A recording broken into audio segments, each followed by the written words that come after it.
The Desert Rose Saloon has seen its share of cruel moments, but none quite like this. A beautiful bride in white, abandoned at the altar because her family deemed her too fat. Her wedding dress still perfect, her heart shattered on the saloon floor. Then walks in Wyatt Mason, the most eligible rancher in the territory. He's never married, never even courted. Some say he's too picky, others say he's married to his ranch. But something about this bride's quiet dignity catches his eye. In a town where appearances mean everything, he's about to do the unthinkable. One decision will challenge every belief these townsfolk hold dear about love, beauty, and worth. But can a marriage born of impulse survive the harsh realities of frontier life? Before we jump back in, tell us where you're tuning in from. And if this story touches you, make sure you're subscribed, because tomorrow I've saved something extra special for you. Clara Bennett stared at her reflection in the pearl-handled mirror. Her mother's last gift before consumption took her 3 winters ago. The glass had a slight crack running through it. Fitting, she thought, as she watched tears track down her cheeks. The morning had started with such promise, the October sun painting redemption springs in shades of gold and amber. Her fingers traced the delicate lace of her wedding dress, sewn by her own hands in stolen moments between working at her father's bakery. Every stitch represented a dream, every pearl a prayer. The dress had taken 6 months to complete, and now it felt like a costume in some cruel theatrical performance. "You can't seriously expect Thomas to marry you looking like this," her sister Margaret had sneered just hours ago, pinching at Clara's waist. "You've gotten even bigger since the engagement." Clara had endured the comments about her size all her life, from family, from townspeople, even from her father, who blamed her love of baking for what he called her unfortunate condition. But she'd thought Thomas was different. He'd seemed to appreciate her skills in the kitchen, her way with numbers as she helped him manage his dry goods store's accounts, her gentle manner with difficult customers. "You're perfect just as you are," he'd said when he proposed, though now Clara wondered if he'd been looking at her father's thriving bakery rather than at her. The Desert Rose Saloon wasn't where she'd imagined spending her wedding day, but it was where Thomas had insisted they hold the ceremony. His family was traveling from back east, he'd explained, and the church was being repaired after the summer storms. Clara had agreed, even though she'd hoped for a proper church wedding. She decorated the saloon herself, transforming the rough-hewn space with white ribbons and wildflowers gathered from the meadow beyond town. Now those same flowers lay crushed beneath hurrying boots as Thomas's family huddled in the corner, whispering and casting horrified glances her way. She hadn't even known they'd arrived early, hadn't known they'd been watching her arrange the last of the flowers, hadn't known they'd cornered Thomas in the back room. "I can't do it," Thomas had announced to the assembled guests, his voice carrying in the sudden silence. "I can't tie myself to... His gesture toward Clara had said everything his words couldn't. Her father, rather than defending her, had simply nodded as if he'd expected this all along. "The girl takes after her mother's side," he'd said to Thomas's parents, as if that explained everything.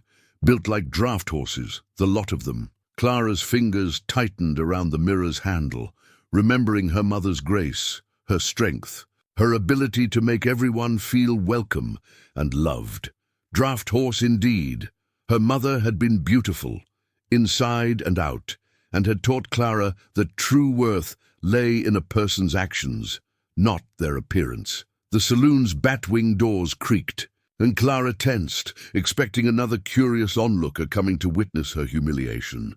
She'd refused to flee when Thomas and his family left, refused to slink away when her own father and sister departed. Something in her, perhaps her mother's spirit, demanded she hold her ground. The heavy tread of boots on wooden planks approached, but Clara kept her eyes on her reflection in the cracked mirror. She wouldn't give them the satisfaction of seeing her cry again. Let them look their fill at the too large bride in her handmade dress. Let them whisper and judge. "Miss, The voice was deep, kind, and entirely unfamiliar. Clara turned, the mirror catching the last rays of afternoon sun and throwing rainbow patterns across the saloon's scarred walls. Through her tears, she saw a tall figure silhouetted in the doorway, broad-shouldered and straight-backed. As he stepped into the light, she recognized him. Everyone in 3 counties knew Wyatt Mason by sight, though few could claim to know him well. What she didn't recognize was the look in his eyes as they met hers. Where she expected pity, she found something else entirely. Something that made her heart skip, even as her practical mind warned her not to hope again so soon. Wyatt Mason hadn't intended to stop at the Desert Rose that afternoon. His worn leather ledger, tucked securely in his saddlebag, held figures that demanded attention. Cattle counts, grazing rotations, wage calculations for his ranch hands. He was a man who lived by careful planning, each decision weighed and measured, like the gold dust some still panned for in the creek beds outside town. The sound of whispers had drawn him from his horse. Gathered outside the saloon, townspeople spoke in the hushed tones reserved for scandal and tragedy. Through the windows he'd glimpsed white ribbons and flowers, a wedding, but the mood was all wrong, more like a funeral than a celebration. "Shame about the Bennett girl," old Mrs. Tucker had said, clicking her tongue. "But Thomas Whitaker couldn't be expected to, well, you understand."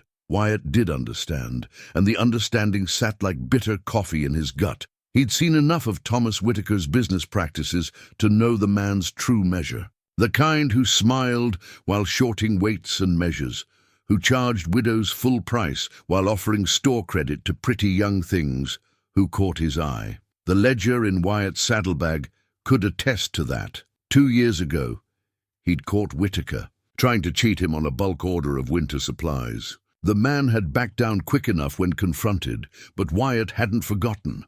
A man's character showed in the small things, his father had always said. Now, standing in the saloon's doorway, Wyatt saw nothing small about this situation. The bride, Clara Bennett, he remembered her from her father's bakery, stood with a quiet dignity that made his chest ache. He'd passed that bakery countless times, savoring the scent of fresh bread and sweet pies. More than once, he'd noticed her efficient movements, her genuine smile, the way she handled difficult customers with grace. "Miss," he heard himself say, though he hadn't planned to speak. When she turned, something shifted in his carefully ordered world. Her eyes, though bright with tears, held no self-pity. The mirror in her hands caught the light, throwing fragments of rainbow across her wedding dress. A dress he could now see was handmade, every stitch speaking of hope and care. Wyatt had spent 15 years building his ranch from nothing, following his father's example of methodical work and careful planning. He'd earned a reputation as a man who never acted without consideration, who could be counted on for sound judgment. Some called him too cautious, too set in his ways. His sister Charlotte, before she'd moved back east, had accused him of hiding behind his ledgers and livestock. "You're afraid of letting anyone close enough to matter," she'd said. "During their last argument, one day you'll look up from those books of yours and realize life's passed you by." The leather ledger seemed to burn against his hip now as he took another step into the saloon. Clara Bennett straightened her shoulders, as if preparing for more judgment, more cruel words. The movement stirred something in him, admiration, anger at those who'd hurt her, and something else he wasn't ready to name. "I don't make decisions lightly, Miss Bennett," he found himself saying, his voice steadier than he felt. "Never have. Every choice I've made has been calculated, considered from all angles." He paused, aware of the curious faces peering through the saloon's windows. "But sometimes I reckon the right choice is clear as spring water, no calculations needed." She looked at him warily, but with a glimmer of something that might have been hope. "Mr. Mason, I've got 300 acres of good grazing land, a herd that's growing every year, and a house that's been needing a woman's touch since my sister moved back east." He took another step forward, removing his hat. "What I don't have is someone to share it with, someone who knows the value of hard work and honest living, Someone who holds their head high when others show their own smallness. The mirror trembled slightly in her hands. Why are you telling me this? Because I'm about to do something completely out of character, Miss Bennet. A smile tugged at his lips. I'm about to make the most impulsive decision of my life, and I'd like you to be part of it. Through the windows, he could see the townspeople gathering, drawn by the unfolding drama. Let them watch. Let them see what real character looked like, wrapped in a handmade wedding dress that couldn't begin to contain the strength within. The saloon-keeper's Bible lay thick with dust in a drawer behind the bar, its leather cover cracked with age.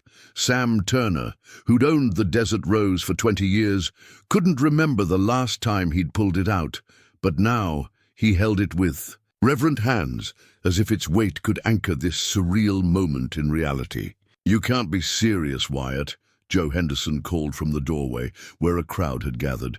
"This ain't like buying a horse. You can't just—" "I believe I can," Wyatt cut in, his voice carrying the same quiet authority he used to settle. "Spooked cattle. If the lady agrees." Clara's fingers twisted in her wedding dress, her mind spinning.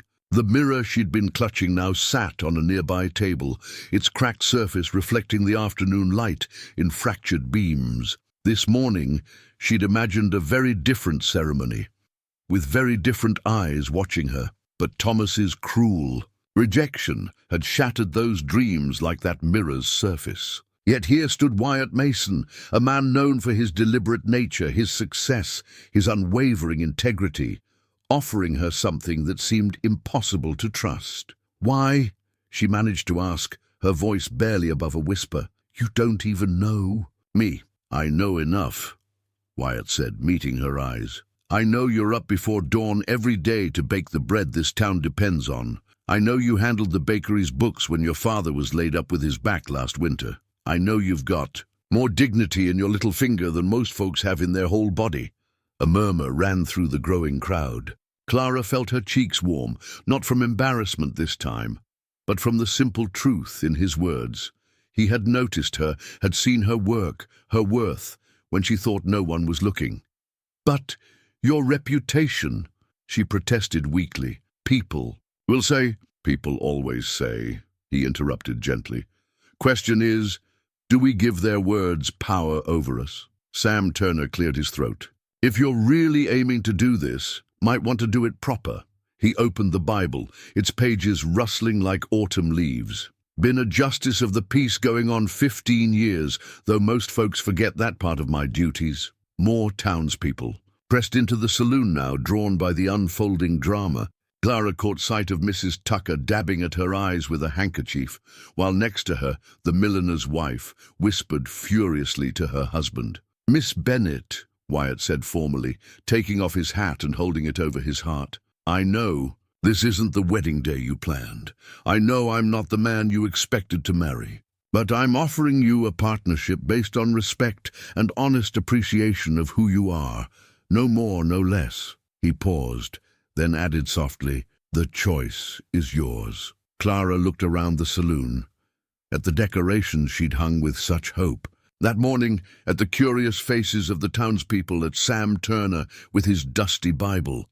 Finally, her eyes returned to Wyatt's steady gaze. In it, she saw no pity, no calculation, just a genuine offer, and something that might, with time, grow into more. "Yes," she said, surprising herself with the strength in her voice. "Yes, I'll marry you, Mr. Mason." A collective gasp rose from the onlookers, followed by a buzz of whispers. But Clara barely heard them. She watched as Wyatt's serious expression transformed with a smile that reached all the way to his eyes. "Well then," Sam said, smoothing a wrinkled page, "let's make this official." He raised his voice to carry over the murmuring crowd. "We're gathered here today, in the sight of God and this company." The ceremony that followed was brief but proper. When Wyatt produced a simple gold band from his pocket, his mother's ring, he explained quietly, Clara felt tears spring to her eyes again, but for entirely different reasons than before. "By the power vested in me by the territory of Wyoming," Sam proclaimed finally, "I now pronounce you man and wife." Before he could say another word, Wyatt leaned down and kissed her, gentle but sure. The taste of peppermint and coffee mingled with the salt of her dried tears, and Clara found herself thinking that perhaps some dreams, shattered so better ones, could take their place. As they turned to face the crowd, now applauding with varying degrees of enthusiasm, Clara caught their reflection in the cracked mirror. A tall, solid man and a woman in a handmade wedding dress, both looking somewhat stunned but determined. The beginning of something unexpected, but just maybe, exactly right. The wagon wheel's steady rhythm marked time as they left Redemption Springs behind, each rotation carrying them further from the morning's heartbreak and toward an uncertain future. Clara sat straight-backed on the wagon seat, her wedding dress catching the late afternoon light. Beside her, Wyatt handled the reins with quiet confidence, giving her the space to gather her thoughts. The silence between them stretched like the shadow of his wagon across the dusty road, not uncomfortable exactly, but heavy with all the things they didn't know about each other. Clara watched the town shrink behind them, the Desert Rose Saloon's sign growing smaller until it was just a glint in the setting sun. "I should tell you," Wyatt said finally, his voice matching the gentle pace of the horses. "The ranch isn't what most would call fancy. It's solid, does its job, but it's been just me and the hands for a while now." Clara smiled slightly, appreciating his honesty. "I grew up over a bakery, Mr. Mason. Fancy isn't something I'm used to." "Wyatt," he corrected softly. "Reckon we should use first names, being married and all?" The word married hung in the air between them, as real and substantial as the gold band on her finger. Clara twisted it absently, feeling its unfamiliar weight. "It was my mother's," Wyatt offered, noticing the gesture. "She'd have liked you, I think. She always said true beauty showed in how a person carried themselves." The wagon hit a rut, jostling them closer together for a moment. Clara caught the scent of leather and clean sweat, mixed with something that might have been peppermint. "Tell me about the ranch," she said, wanting to know more about this man who'd turned her world upside down with a single decision. Wyatt's face softened as he spoke of his land, his voice taking on a warmth she hadn't heard before. He told her about the creek that ran year-round, the meadows that turned purple with wildflowers in spring, the sturdy barn he'd built with his own hands. His words painted a picture of not just a property, but a home built through years of careful work and dedication. "Got 8 hands working for me now," he continued.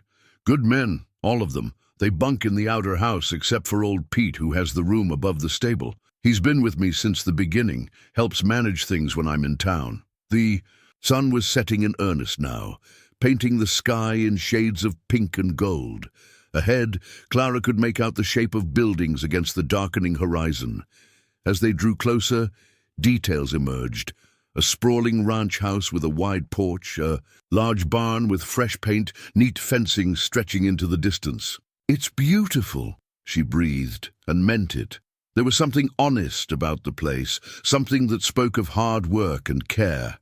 Wyatt drew the wagon to a halt in front of the house.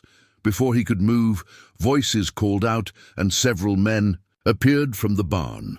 They approached with curious looks, their eyes moving between Wyatt and Clara with barely concealed surprise. "Boys," Wyatt said, his voice carrying easily in the evening air, "like you to meet Mrs. Mason." The stunned silence that followed was broken by heavy boots on wooden steps. An older man with weathered features emerged from the barn, moving with the careful grace of someone who'd spent a lifetime on horseback. "Well now," he said, a slow smile spreading across his face, "about time you brought some beauty to this place, boss." He touched the brim of his hat. "Pete Wilson, ma'am. Been keeping this one in line for near on 15 years. Clara felt some of her tension ease at the genuine welcome in his voice. "Clara Mason," she replied, the new name feeling strange but not unwelcome on her tongue. Wyatt stepped down from the wagon, then turned to offer her his hand. As Clara took it, preparing to descend in her wedding dress, she caught him looking at her with an expression that made her heart skip. Not passion exactly, but something equally powerful. Recognition, perhaps, of something worthy in her that matched something worthy in him. The moment passed as her feet touched ground, but its warmth lingered. Around them, the ranch hands moved forward to make their introductions, their initial shock giving way to respectful curiosity. Above them, the first stars began to appear in the darkening sky, witnesses to this new beginning. The cast-iron cook stove dominated the ranch house kitchen, its black surface reflecting the first light of dawn.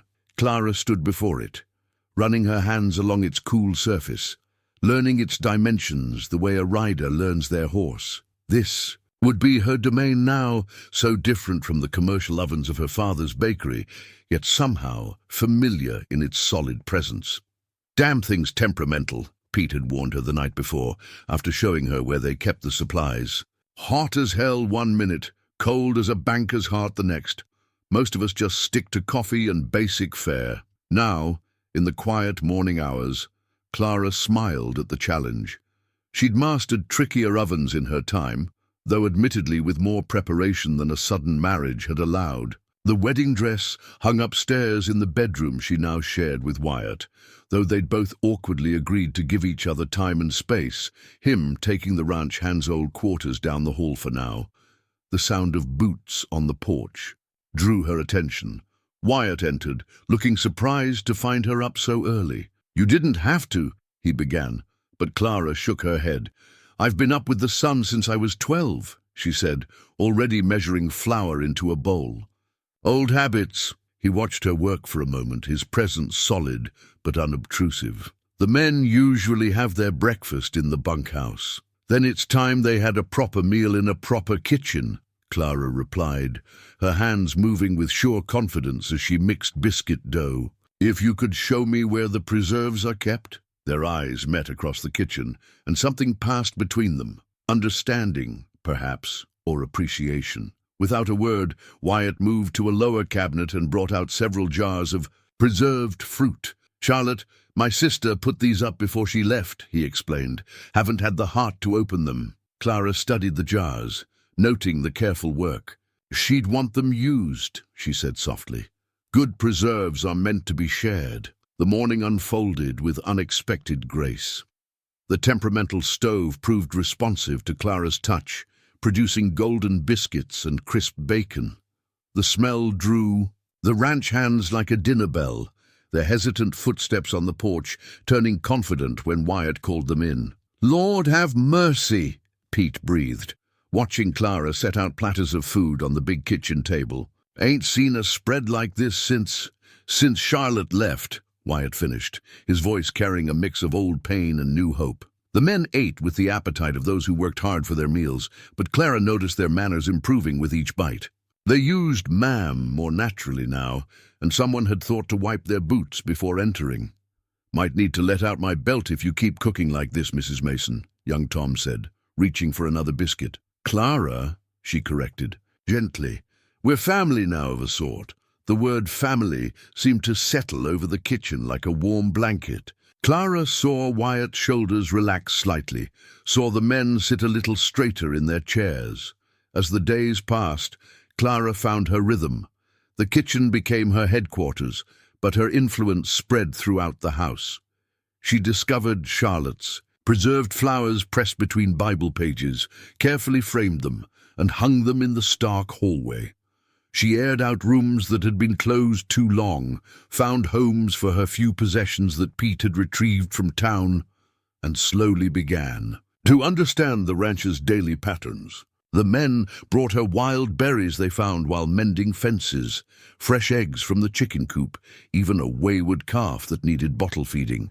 She repaid them with pies that made them close their eyes in bliss, stews that stuck to their ribs during long days of work, and a listening ear when they needed to talk. Wyatt watched it all with quiet attention.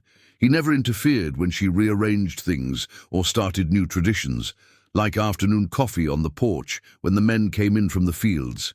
Instead, he seemed to take pleasure in the way the house was coming alive again. "You've got a way about you," he said one evening, as they sat on the porch watching the sunset. "The place feels different." Clara looked at him sideways. trying to gauge if different was good or bad. Better different, he added, as if reading her mind. Like it was waiting for something and now it's found it. They sat in comfortable silence then, watching the sky paint itself in shades of promise. Clara's hands still smelled of bread and sweet spices, and somewhere in the house, the cast-iron stove ticked as it cooled, marking time in their new shared life. The sound of shattering china cut through the afternoon quiet like a gunshot. Clara stared at the broken pieces of the plate on the kitchen floor, her hands still raised as if holding the ghost of what had slipped from her grasp. It wasn't just any plate. It was one of Charlotte's, part of the set Wyatt's sister had left behind. "Everything all right?" Wyatt's voice came from the doorway, drawn by the noise. Clara knelt to gather the pieces, her movements sharp with frustration. "I was trying to reach the high shelf. If we just rearranged things the way I suggested—" "The kitchen's been organized this way for 15 years," Wyatt interrupted, his voice holding an edge she hadn't heard before.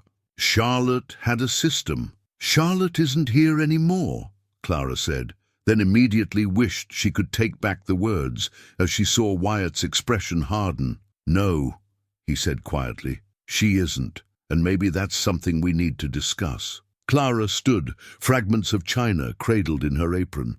"What do you mean?" "I mean that ever since you arrived, you've been changing things. Moving furniture, altering routines, reorganizing everything from the pantry to the tack room, because some of these systems don't make sense.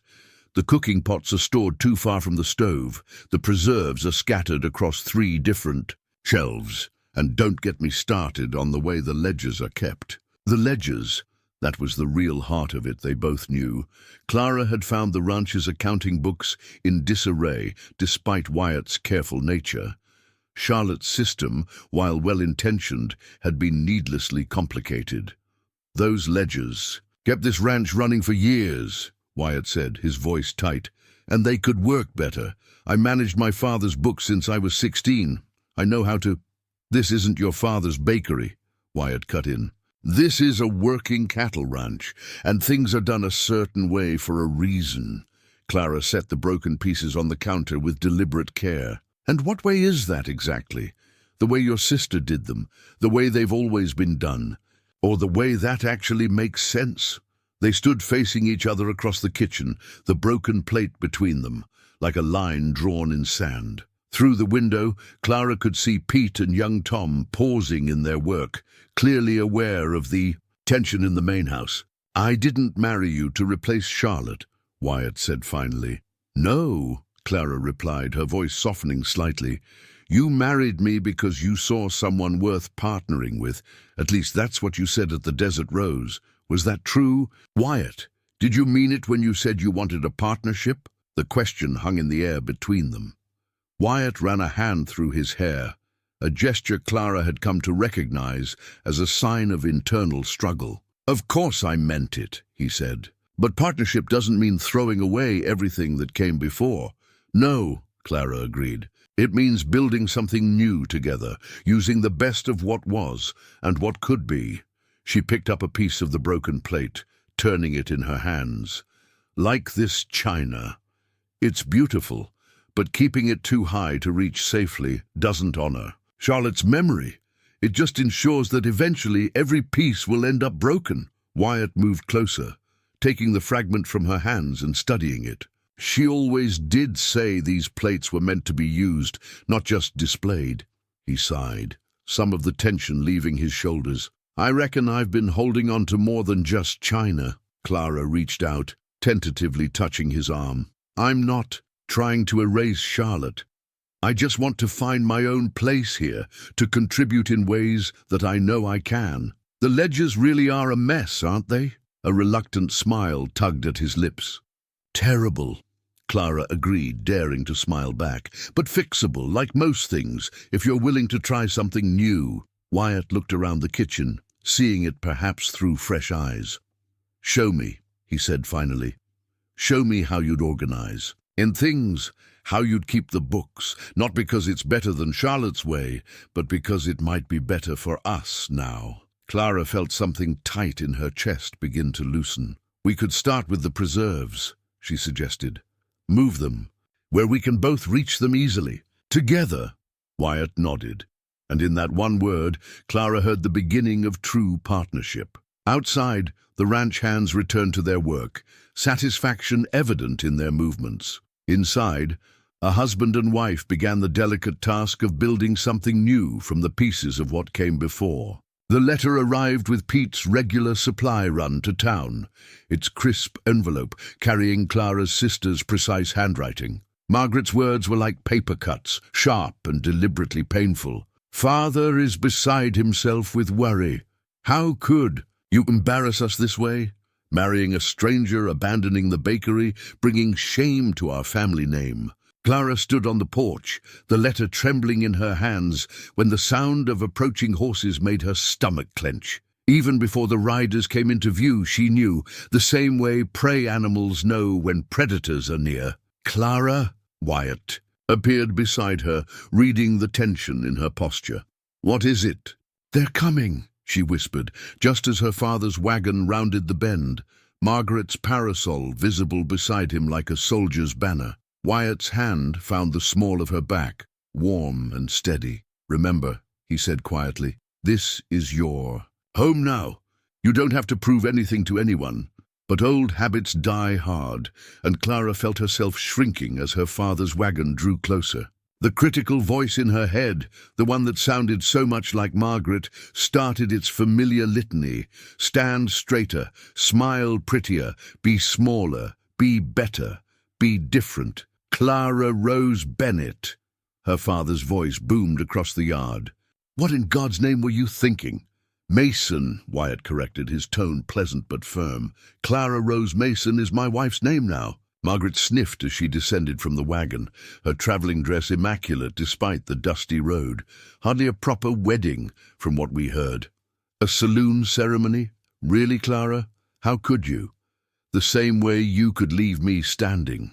"They're alone," Clara replied, surprising herself with her steadiness. "One choice at a time. Now see here," her father blustered, but Wyatt stepped forward, his presence somehow filling the porch. "Mr. Bennett, Mrs."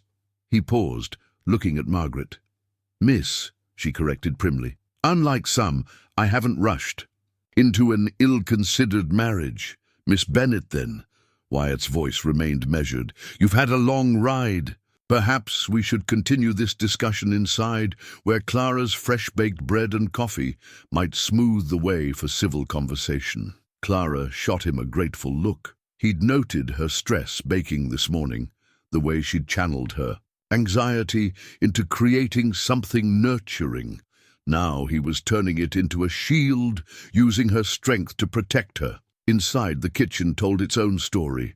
Loaves of bread cooled on the counter, their golden crusts testament to Clara's skill. The reorganized shelves gleamed with preserved fruits and vegetables, Charlotte's china displayed at accessible heights. Every surface spoke of care and competence. Margaret's eyes darted around, gathering ammunition. "I see you've taken over." "Completely," she said, "rearranging everything to suit yourself." "Actually," Wyatt interjected, "those changes were my idea. Clara's system makes more sense for a working ranch kitchen." The lie, small, kind, protective, wrapped around Clara, like a warm shawl. She busied herself with coffee preparations, letting the familiar routine steady her hands. "The bakery's suffering without you," her father said, accepting a cup. "Customers ask daily when you'll return to your senses and come home." "I am home," Clara replied, and meant it.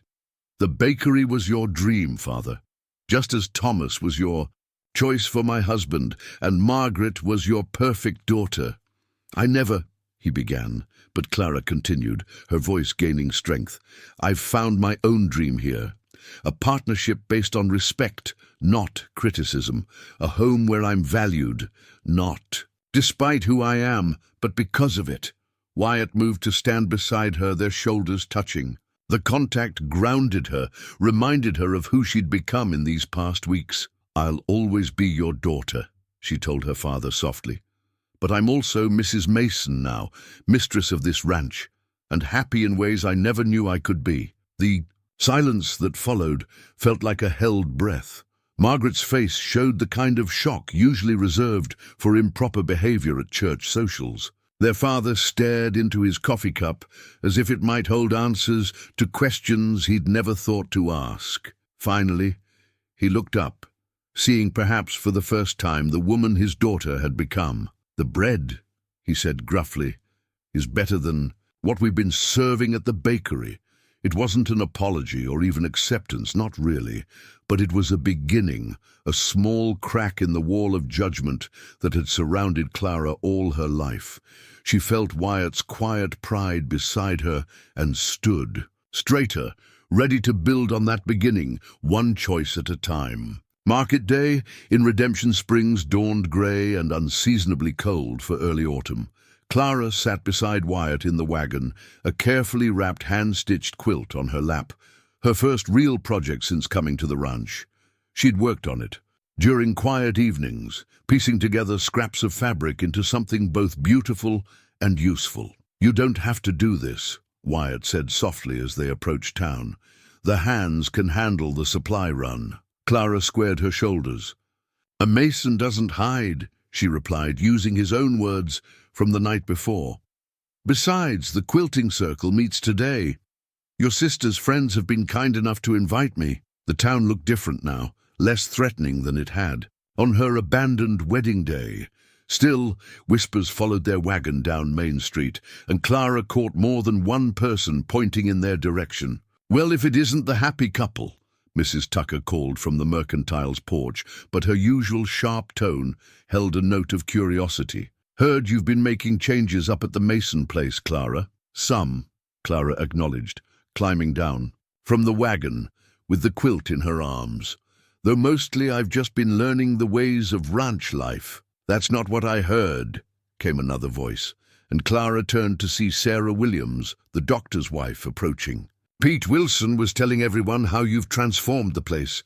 Says the men haven't eaten so well since Charlotte left." Before Clara could respond, a commotion erupted from the doctor's office down the street.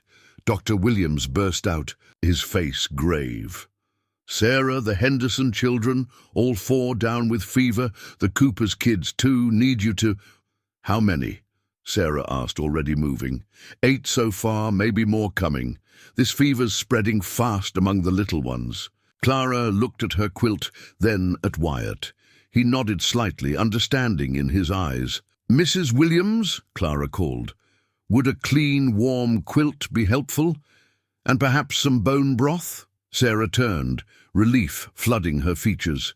"The quilt. Yes, we need everything we can get. But the broth, I haven't time to—" "I'll make it," Clara said firmly. "Enough for all the sick children and their families." Whispers rippled through the growing crowd.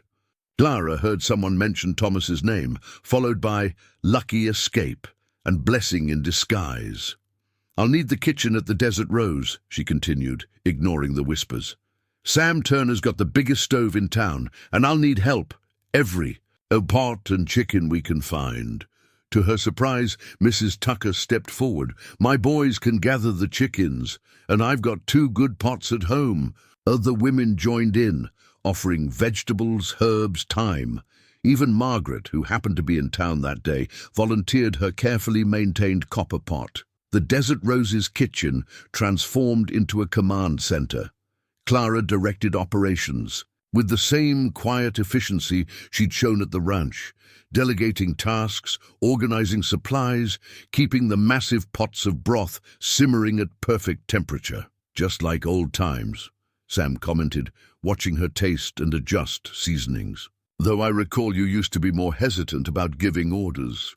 Clara paused, realizing he was right.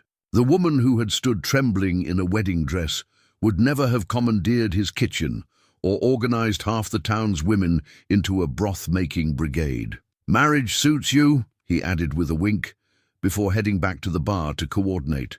More supply deliveries. Throughout the day, reports came in. The broth was helping, keeping the sick children hydrated, giving strength to worried parents who'd forgotten to eat. Clara's quilt, along with others donated by the quilting circle, kept little bodies warm as the fever broke. By sunset, the crisis had passed. Dr. Williams reported all the children improving, though he kept the quilt for his youngest patients. "You've likely prevented this from becoming a tragedy," he told Clara as she cleaned the last pot. "Good bone broth's better than half the medicines I stock." Wyatt found her there, wiping down Sam's kitchen to his exacting standards. He'd spent the day helping transport supplies and families, their wagon becoming an impromptu ambulance. "Ready to head home?" he asked softly. Clara looked around the kitchen, at the women who now smiled at her with respect rather than judgment, at Sam who'd trusted her with his domain, at the town that had come together under her guidance. "Yes," she said, taking Wyatt's arm. "Let's go home." They left town different from how they'd arrived.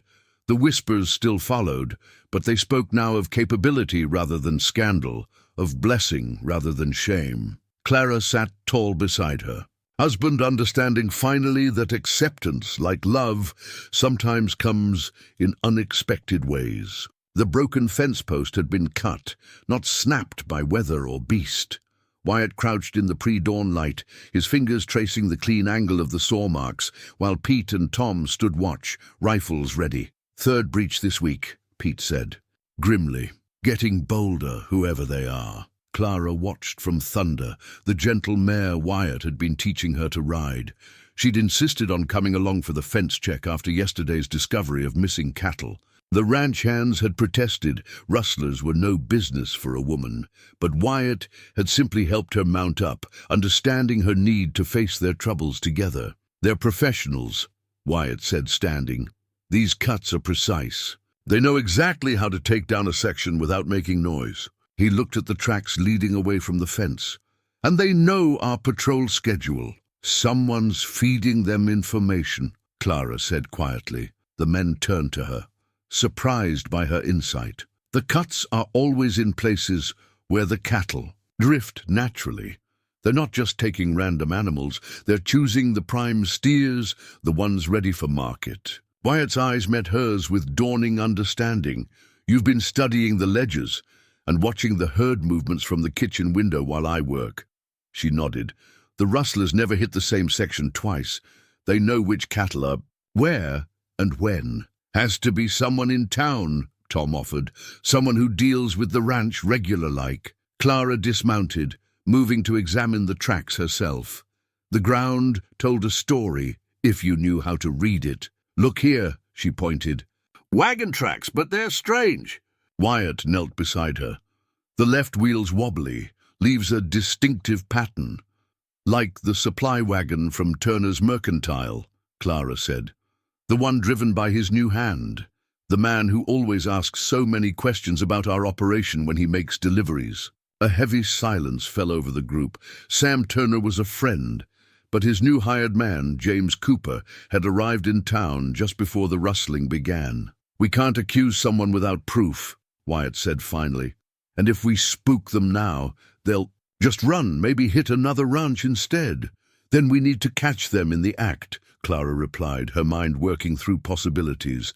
"And I think I know how." That evening, over coffee in the kitchen, Clara spread out the ledgers. She'd been keeping them meticulously since taking over from Charlotte's system, but now she made deliberate changes, subtle enough to look natural, obvious enough to be found by prying eyes. "If Cooper's their inside man, he'll see these records. When he makes his delivery tomorrow," she explained, "they'll show our best cattle being moved to the north pasture for winter grazing. But we'll actually move them south," Wyatt finished, catching her plan, "and be waiting at the north fence line when they come." Clara nodded. "They'll be expecting an easy raid.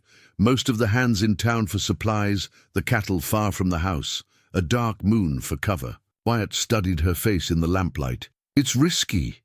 If they realize it's a trap, everything worth having carries risk," she said softly, echoing his words from their wedding day. The next night found them hiding near the north fence line, the cold ground seeping through their clothes.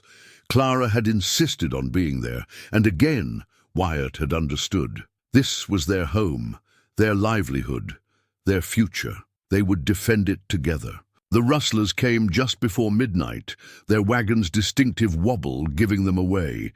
In the darkness, Clara heard the quiet sounds of men with evil intentions, the snick of a saw against wood, the muffled curse as someone stumbled. Then Wyatt's voice rang out clear and commanding, "That's far enough, Cooper."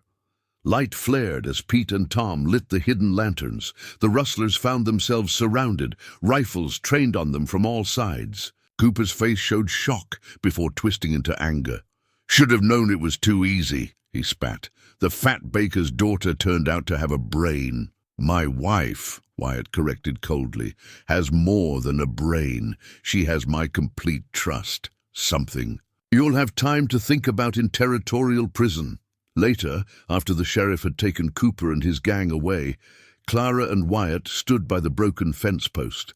The first light of dawn painted the sky in shades of promise. "Need to put in a new post," Wyatt said, but made no move to start.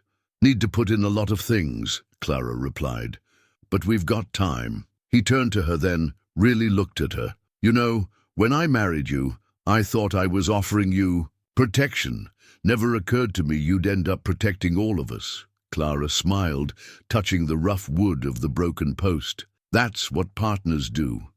They fill in each other's broken places until something stronger grows." Above them, the morning star faded into daylight, watching over a ranch where trust, like love, had put down deep roots. The lightning-struck oak stood like a wounded sentinel against the bruised sky, its newly split trunk a testament to nature's raw power. Clara watched from the porch as the storm built in the west, massive clouds towering like mountains over the prairie.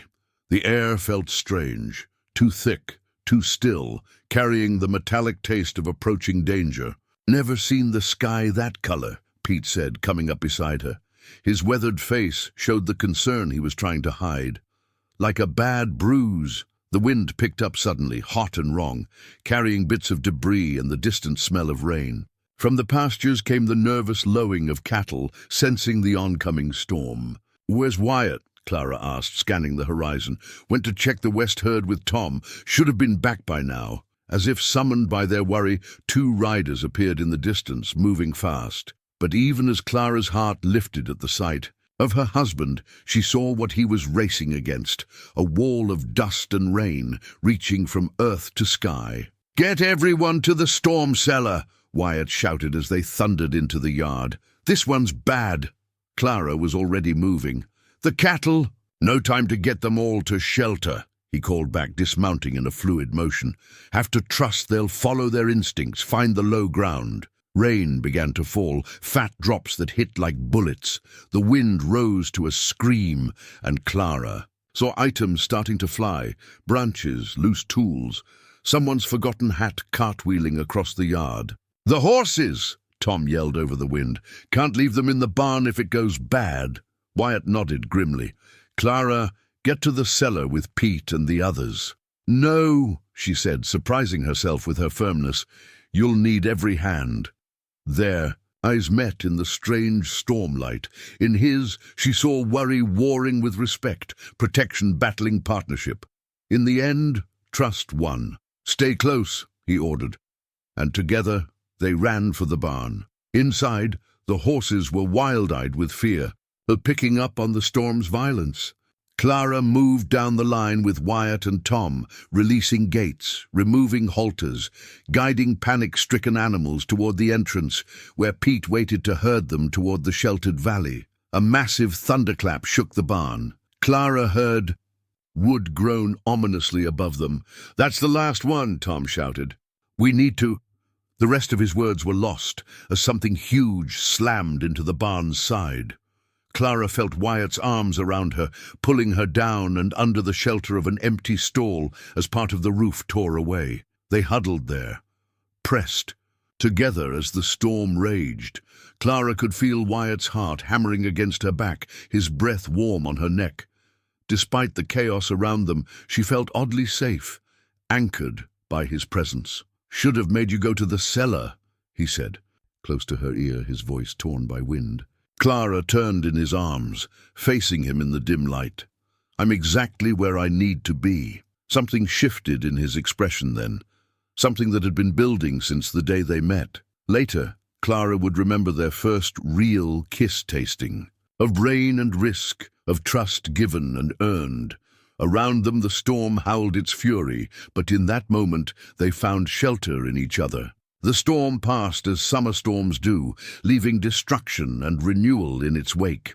When they finally emerged from the barn, the world seemed washed clean. The lightning-struck oak had fallen completely, but already its exposed roots reached for soil, proving that even broken things could find new ways to grow. They worked together to assess the damage, Clara's practical nature complementing Wyatt's experience. The barn would need repairs. Fences had fallen, and they'd lost some cattle to the storm. But the house stood firm, and in the valley where Pete had guided them, the horses grazed peacefully with most of the herd. As sunset painted the storm clouds in gentler colors, Clara and Wyatt stood by the fallen oak. His arm rested comfortably around her waist, a touch that felt as natural, now as breathing. "Could have lost everything," he said quietly. "But we didn't," Clara replied, leaning into him. "We faced it together." "Together," he echoed, and kissed her again, softer this time, sweeter. Above them, the evening star emerged from clearing. Skies, blessing a love that had weathered its first storm and grown stronger in the breaking. The blue ribbon seemed to mock Clara from its perch on the judge's table, its silk edges fluttering in the autumn breeze. She'd seen countless such ribbons displayed in her father's bakery window over the years, awards he'd won while taking credit for her recipes. Now, standing before her own entry in the Harvest Fair's baking competition, she fought the urge to withdraw. "Never seen a pie quite like that," Mrs. Tucker commented, peering at Clara's creation. The older woman had stopped calling her the Mason boy's impulsive bride weeks ago, but her tone still carried traces of doubt. Clara touched the carefully latticed crust of her signature apple honey pie, a recipe she'd perfected during long nights at the ranch. "It's made with honey from our new hives," she explained, "the ones Wyatt helped me set up after the storm." The memory brought a smile to her face. He'd approached her idea of keeping bees with the same thoughtful consideration. He gave all their ventures, then thrown himself into the project with surprising enthusiasm. "A ranch wife who thinks like a rancher," he'd said proudly, when her explanation of better pollination for their kitchen garden had led to increased yields in the nearby pastures. The fair grounds buzzed with activity around them. Children darted between display tables, their faces sticky with candy. Farmers compared crops and livestock, while their wives competed in various domestic arts. Through the crowd, Clara caught glimpses of Thomas Whitaker glad-handing his way among the merchants' stalls, his new wife, thin as a rake and half his age, trailing behind him. "Clara," she turned to find Wyatt approaching, his expression warming as he took in her display. He'd been occupied with the livestock competitions all morning, showing their prize bull. The silver belt buckle he wore spoke of his own success. "Your father's here," he said quietly, brought his usual sourdough entry. Clara nodded, unsurprised. The Bennett Bakery had won the bread category 5 years running. Her recipes, his name on the awards. "Good," she said, straightening her spine. "It's time he learned where those winning recipes really came from." Wyatt's hand found the small of her back, offering silent support. Over the months of their marriage, touch had become their own language. Comfort, encouragement, and love expressed in these small connections. The judges approached, led by Reverend Gardner's wife, whose opinion carried weight in all things domestic. They moved methodically down the row of entries, tasting, discussing, making notes in their little books. When they reached Clara's pie, she held her breath. Mrs. Gardner's eyebrows rose at the first bite. "Interesting," she said, taking another. "Taste. The honey adds complexity without overwhelming the apples. And this crust," she turned to her fellow judges. "Ladies?" Clara watched their faces as they sampled her work. She'd learned to read people during her years in the bakery, the slight widening of eyes that signaled surprise, the unconscious nod that accompanied pleasure. "Well," Mrs. Gardner said finally, "I believe we've found our winner." Movement in the crowd drew Clara's attention. Her father stood watching, his face unreadable as Mrs. Gardner picked up the blue ribbon. Behind him, Thomas Whitaker had stopped his glad-handing to stare. "Mrs. Mason," Mrs. Gardner announced formally, "your pie represents everything we look for in this competition: creativity, skill, and a deep understanding of your ingredients. The use of local honey shows true connection to your land and community." Clara accepted the ribbon with steady hands, its silk as smooth as promise against her fingers. She felt Wyatt's quiet pride beside her, heard the genuine applause from the crowd. "Thank you," she said clearly. "My mother taught me that good baking, like a good life, requires both courage and care. You have to know when to follow tradition." She met her father's eyes across the crowd, and when to trust your own heart. Later, after the crowds had thinned and the evening light painted the fairgrounds gold, her father approached. He stood looking at her display for a long moment before speaking. "Your mother's honey cake recipe," he said gruffly. "The one I could never quite get right. Would you share it?" Clara heard the question behind the question, the acknowledgement and the apology wrapped in simple words. "Yes," she said softly. "I'll write it down for you. Properly this time, with all the details." He nodded once, then turned to Wyatt. "You'll bring her by the bakery." "If she wishes," Wyatt replied, his hand finding its home against Clara's.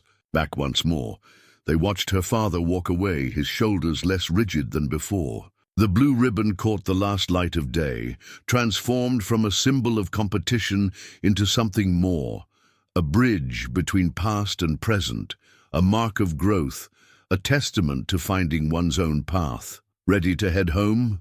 Wyatt asked, though they both knew he'd wait as long as she needed. Clara touched the ribbon one last time, then smiled. "Yes, let's go home." The doctor's bag sat ominously on the kitchen table, its worn leather containing both hope and fear. Clara watched Dr. Williams examine Wyatt's leg, her hands clenched in her apron to keep from reaching out. The cattle drive had been going smoothly, until a spooked steer charged, catching Wyatt between itself and a rock face. "Clean break," the doctor pronounced finally, "but he'll need complete rest for at least 6 weeks. No riding, no walking without crutches, and absolutely no working."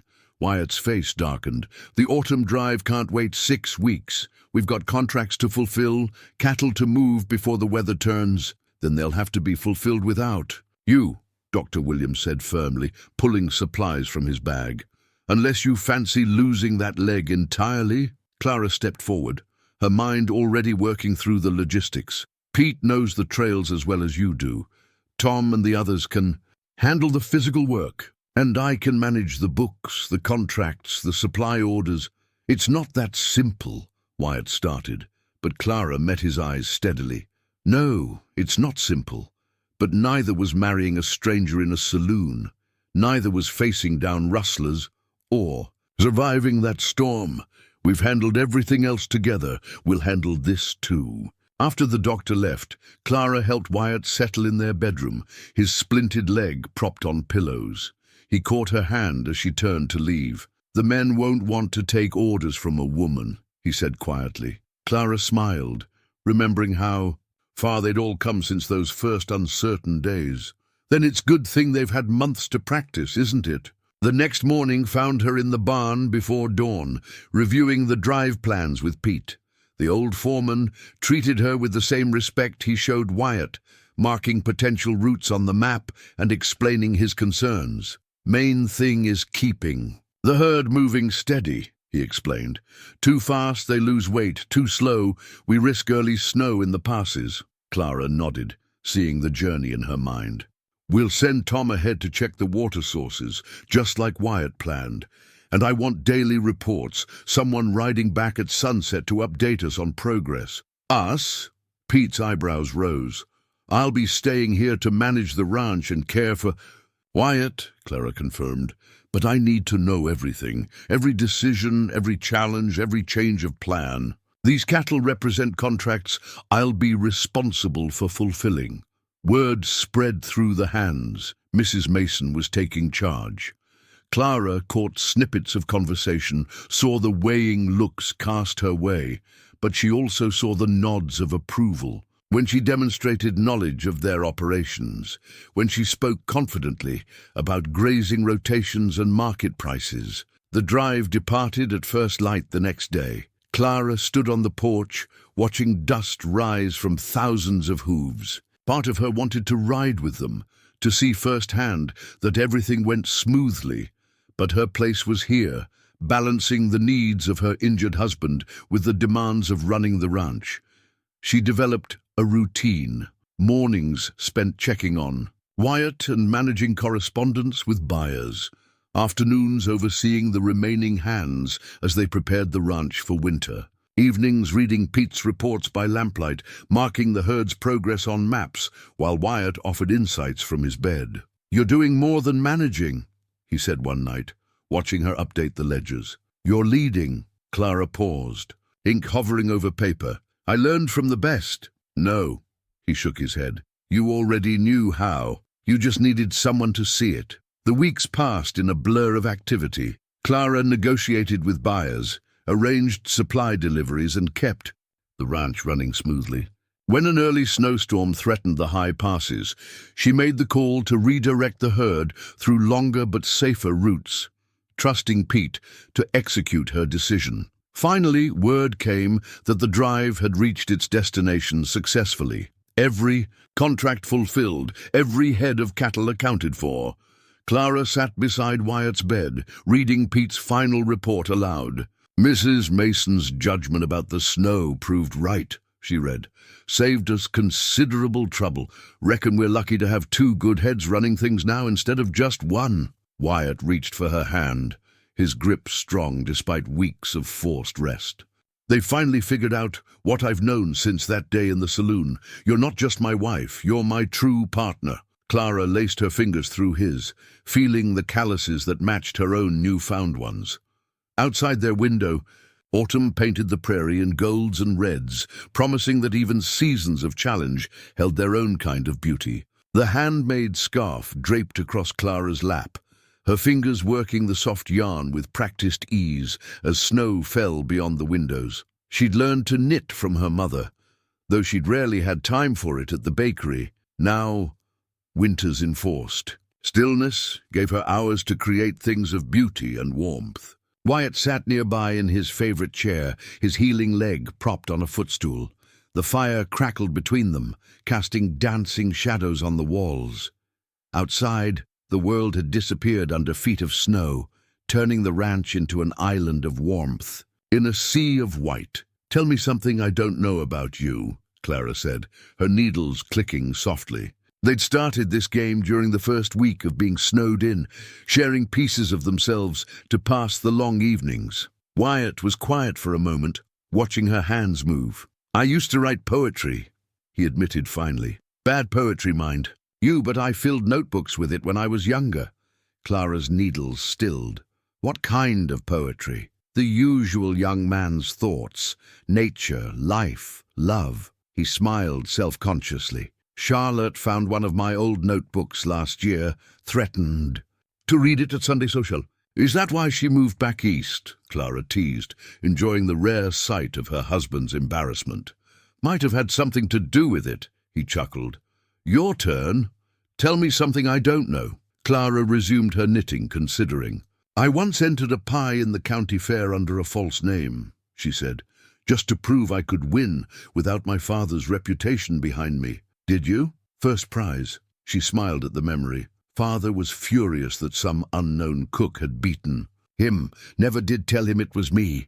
The wind howled outside, rattling the windows. Clara found herself grateful for the storm that had given them this time together, forced them to truly know each other beyond the roles of husband and wife, rancher and partner. "I was engaged once before," Wyatt said suddenly, his voice quiet. "Years ago, before I bought this place."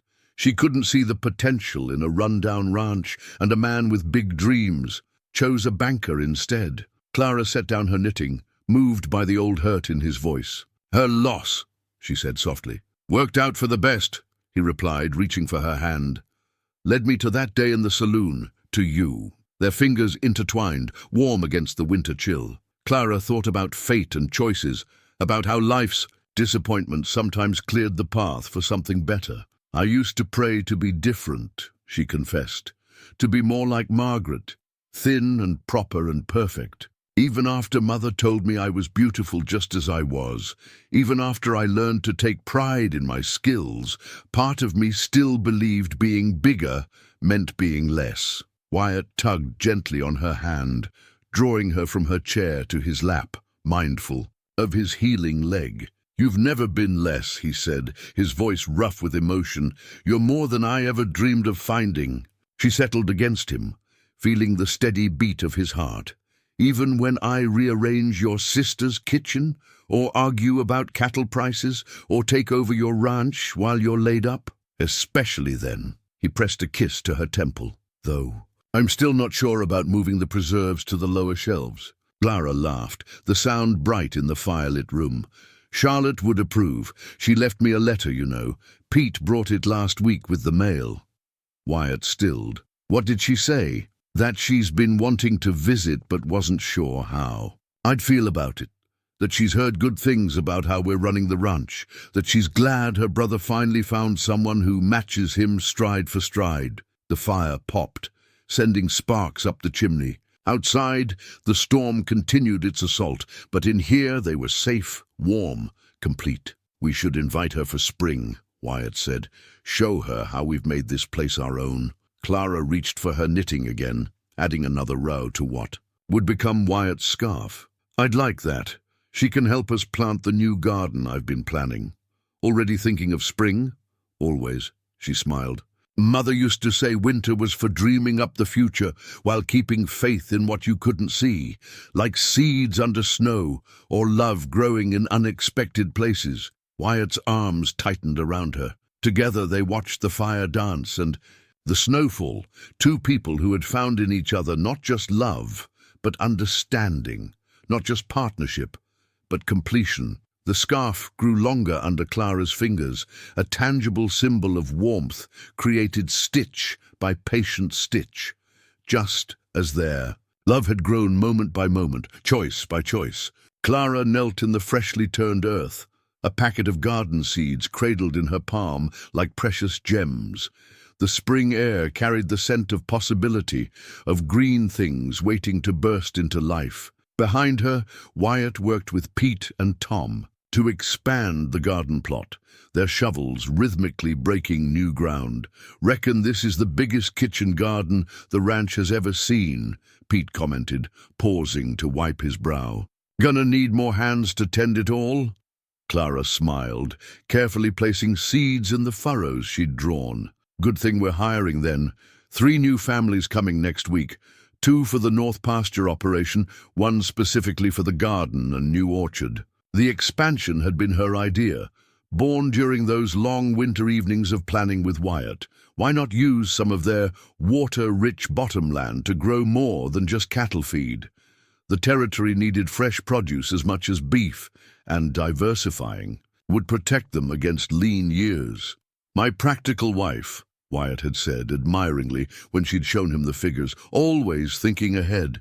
Now he stopped his digging to watch her work, his face soft with something that made Clara's heart skip even after all these months. His leg had healed strong, letting him return to full duties just as spring arrived. But their time of forced closeness had changed them both, deepened their connection in ways that showed in small moments like this. "Got another letter from Charlotte," he called. "Says she'll be here next week, in time to help with the planting." Clara sat back on her heels, pleasure warming her chest. "Good. I want her opinion on the new preserving kitchen we're adding. And she can help me plan the wineberry patch." The idea of wineberries had come from one of Charlotte's old notebooks, a failed experiment she'd never had time to properly develop. Clara intended to succeed where her sister-in-law had left off, adding another product to their growing list of innovations. "You Mason women and your schemes," Pete chuckled. "Between you and Charlotte, this place'll be more than just a cattle ranch before long." "That's the idea," Clara replied, rising to survey their work. The new garden plot stretched impressive and promising, ready to nurture the seeds of change she and Wyatt had planned all winter. Young Tom approached leading. A wagon, the supply delivery from town. But instead of just feed and basic necessities, this wagon carried lumber for the new preserving kitchen, glass jars for this summer's harvest, and saplings for the orchard they'd start next week. "Heard talk in town," Tom said as he helped unload. "Other ranches asking about our plans. Some folks saying we're foolish to split our attention from cattle. Some folks said I was foolish to marry a stranger in a saloon," Clara responded serenely. "Sometimes the best decisions look foolish to those who lack vision." Wyatt came up beside her, his hand finding its familiar place at the small of her back. "Speaking of vision, brought you something from town yesterday." From his pocket, he produced a small package wrapped in brown paper. Clara opened it to find a new seed catalogue, its pages filled with exotic varieties she'd only dreamed of trying. "I thought you might want to plan next year's garden," he said. "Dream even bigger." Clara leafed through the catalogue, ideas already blooming in her mind. "We'll need to expand the root cellar," she mused. "Maybe add a greenhouse for winter growing." "Already ordered the glass," Wyatt replied with a grin. "Should arrive next month." She looked at him in surprise. Despite their partnership, his willingness to support her ideas still amazed her sometimes. "What?" he asked, catching her expression. "You're not the only one who can plan ahead, Mrs. Mason." Around them, the ranch hummed with purpose. Pete and Tom had moved on to marking the orchard boundaries. The new garden waited for its seeds, rich soil ready to nurture whatever they planted. Soon, Charlotte would arrive, bringing her own ideas to add to their growing dreams. Clara slipped the catalogue into her pocket and reached for another packet of seeds. These were special ones. Flowers her mother had loved, saved and replanted year after year. She'd tend them beside the herbs and vegetables, adding beauty to practicality, just as love had added depth to their marriage of convenience. "Ready to plant the future?" Wyatt asked softly. Clara nodded, taking his hand. Together they knelt. In the warm earth, two people who had found in each other not just love, but the courage to grow something new from unexpected beginnings. The family Bible lay open on the kitchen table, its pages turned to the record section, where generations of births, deaths, and marriages were inscribed in varying hands. Clara traced the newest entry, her marriage to Wyatt, written in Pete's careful script on that strange day at the Desert Rose Saloon. Below it, space waited for future additions, future stories yet to be told. The sound of wagons approaching drew her attention. Through the window, she saw two vehicles coming up the drive, Charlotte in the first and, to her surprise, her father and sister in the second. "They actually came," she murmured. The invitation to visit had been Wyatt's idea, sent after her. Father's tentative overtures at the harvest fair. Clara hadn't really expected them to accept. Wyatt appeared beside her, sensing her tension. "Want me to send them away?" She squeezed his hand, grateful for the offer, but knowing it was time to face this. "No, some things need to be faced head on." Outside, Charlotte was already climbing. Down from her wagon, her city clothes somewhat rumpled from travel, but her smile bright and genuine. Clara had exchanged several letters with her sister-in-law over the winter, finding in her correspondence a warmth she'd never known she needed. "Clara!" Charlotte called, hurrying forward to embrace her. "The place looks wonderful. And is that a new garden plot I see? You must tell me everything." Behind them, Clara's father helped Margaret down from their wagon, both looking uncertain and out of place. The contrast between their stiff formality and Charlotte's easy warmth was striking. "Welcome to our home," Clara said, proud of how steady her voice remained. "Please, come inside. I've just taken a batch of mother's honey." "Cake from the oven?" Margaret's eyebrows rose at the mention of their mother's recipe, but she followed without comment. Inside, the kitchen told its own story. Clara's innovations harmoniously blended with Charlotte's preserved traditions. New copper pots hanging beside well-seasoned iron ones, fresh herbs drying next to carefully labeled preserves. "You've changed." "And things," her father said, looking around. "Yes," Clara replied simply. "Change can be good when it's done with respect for what came before." Charlotte, bless her, jumped in with easy conversation, asking about the bakery and sharing stories of her time running the ranch. Gradually, the tension began to ease.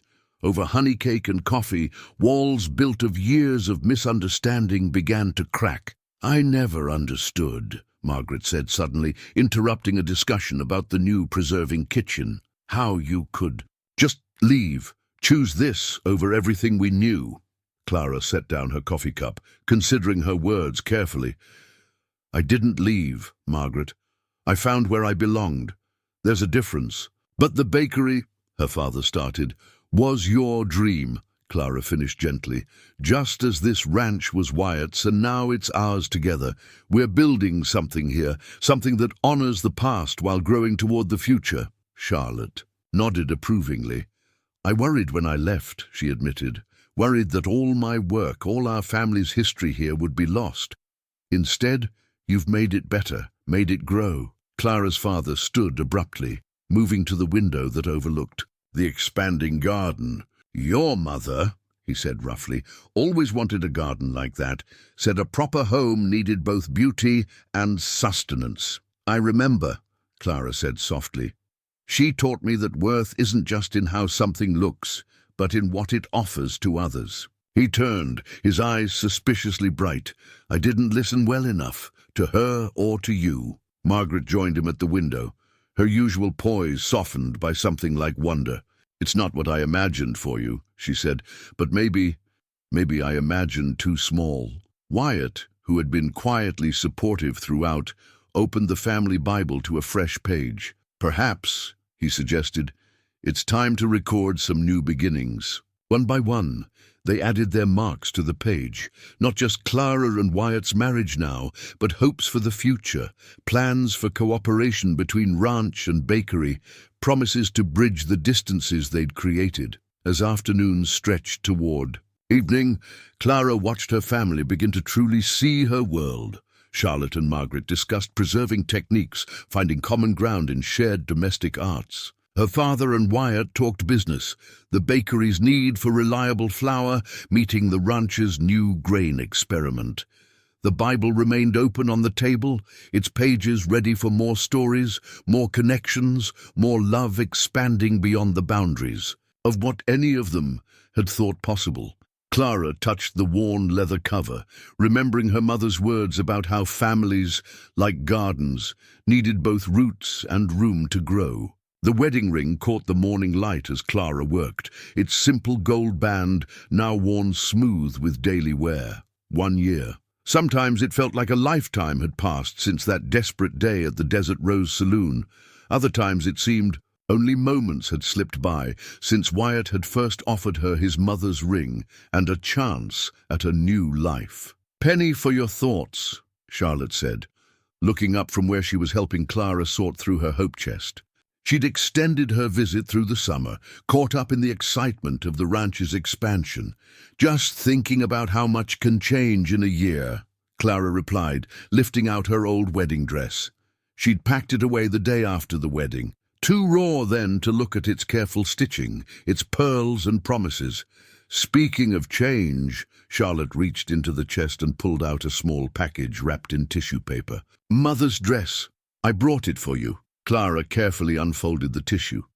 The dress inside was elegant in its simplicity, ivory silk that would shine like moonlight. "Charlotte, I couldn't—" "You can and you will," Charlotte interrupted, firmly. "Wyatt told me about planning to renew your vows at the Desert Rose. This time, you should have a proper dress for a proper celebration." The idea had been Wyatt's, mentioned casually one evening as they sat on the porch watching sunset paint the sky. "Not because the first time wasn't real," he'd said, but because now we can choose it with our whole hearts. A commotion from outside drew their attention. Through the window they could see Wyatt and Pete directing the construction of the new greenhouse. The glass panels had arrived yesterday, each one a promise of future growth. "He's different with you," Charlotte observed. "Happier, more willing to take chances. We make each other braver," Clara said softly.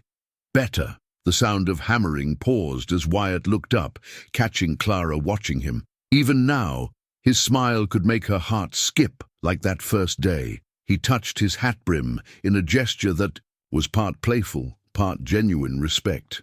"You know," Charlotte said, carefully refolding her mother's dress, "I came back partly because I was worried. A marriage of impulse, everyone said. It couldn't last." She smiled. "I've never been so happy to be proven wrong." Clara returned to sorting through the chest, finding items that marked the stages of their journey: the ledger where she'd first reorganized the ranch's books, dried flowers from her new garden, the blue ribbon from the harvest fair. "I don't know if I believe in fate," she said thoughtfully, "but I do believe in recognizing the right path when you see it, even if it's not the one you expected to take." "Speaking of paths," Charlotte grinned, "have you told him yet?"